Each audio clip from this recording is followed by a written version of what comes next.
Halo, assalamualaikum warahmatullahi wabarakatuh. Kembali lagi dengan Wong Osing Channel. Dalam kesempatan kali ini saya ingin memberikan informasi penting terkait bantuan sosial PKH dan BPNT tahun 2025. Nah, sebelum kita masuk dalam informasi selanjutnya, jangan lupa subscribe, like, dan share ya.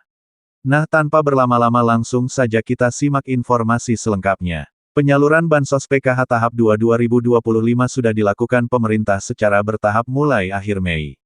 Untuk mengetahui status penerima Bansos PKH tahap 2 2025, buruan login cek bansos.kemensos.go.id dengan menggunakan NIK. Proses pencairan Bansos PKH 2025 belum merata ke seluruh wilayah. Pencairan Bansos PKH dan BPNT tahap kedua telah dimulai sejak akhir Mei dan masih berlangsung hingga akhir Juni tahun 2025, dengan jadwal yang berbeda di tiap wilayah. Hal ini dikarenakan jadwal distribusi bantuan Bansos PKH 2025 dilakukan berdasarkan zonasi dan kesiapan masing-masing daerah, serta perbedaan metode pencairan melalui Bank Himbara atau PT Pos Indonesia. Seiring dengan itu, masyarakat penerima manfaat diimbau tidak terburu-buru datang ke kantor pos atau bank, melainkan rutin mengecek status bantuan secara mandiri melalui situs resmi Kementerian Sosial di cekbansos.kemensos.go.id, dan menunggu informasi resmi dari perangkat desa atau pendamping bansos setempat. Jadwal dan skema penyaluran PKH 2025. Penyaluran PKH dan BPNT pada tahun ini terbagi dalam 4 tahap sebagai berikut.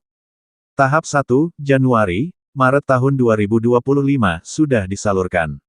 Tahap 2, April, Juni tahun 2025, sedang berjalan, ditargetkan selesai akhir Juni.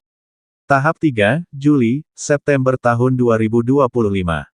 Tahap 4, Oktober, Desember tahun 2025. Berdasarkan laporan sejumlah wilayah, pencairan tahap 2 berlangsung mulai tanggal 28 Mei hingga pertengahan atau akhir Juni tahun 2025, dengan waktu yang berbeda tergantung pada daerah masing-masing. PKH dan BPNT masih cair hingga Juni tahun 2025. Kementerian Sosial RI menetapkan bahwa penyaluran Bansos 2025 dibagi ke dalam 4 tahap, masing-masing berjalan selama 1 triwulan. Tahap kedua mencakup periode April-Juni tahun 2025 dan sedang berlangsung hingga akhir bulan ini. Dikutip dari Antara, penerima manfaat telah menerima dana sejak tanggal 28 Mei tetapi sebagian wilayah baru mulai mencairkan bantuan di pertengahan Juni. Program ini menyasar keluarga prasejahtera dan bertujuan mendukung kebutuhan dasar seperti pendidikan, kesehatan, dan pemenuhan gizi. Dana diberikan melalui 2 skema utama. PKH, bantuan tunai berdasarkan komponen keluarga ibu hamil, anak sekolah, lansia, disabilitas. BPNT, bantuan senilai Rp600.000 per keluarga penerima manfaat KPM untuk memenuhi kebutuhan pangan pokok. Rincian bantuan PKH dan BPNT tahap 2. Untuk tahap kedua, jumlah bantuan yang disalurkan per keluarga penerima manfaat KPM mencakup PKH, per 3 bulan. Ibu hamil, nifas, Rp750.000. Anak usia dini, Rp750.000. Anak SD, Rp225.000. Anak SMP, Rp375.000. Anak SMA, Rp500.000. Lansia 60 tahun dan disabilitas berat, Rp600.000.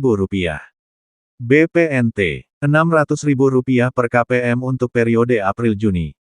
Saluran dan cara pencairan Bansos 2025.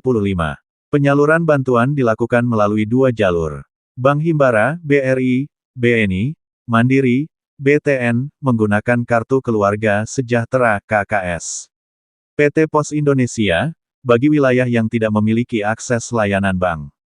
Bagi penerima yang mendapatkan bantuan melalui kantor pos, pencairan dilakukan secara langsung dengan membawa KTP, kartu keluarga, dan surat undangan jika dibagikan oleh pendamping bansos atau perangkat desa. Nah, mungkin cukup itu informasi dari saya. Semoga informasi ini bisa bermanfaat bagi teman-teman semuanya. Wassalamualaikum warahmatullahi wabarakatuh.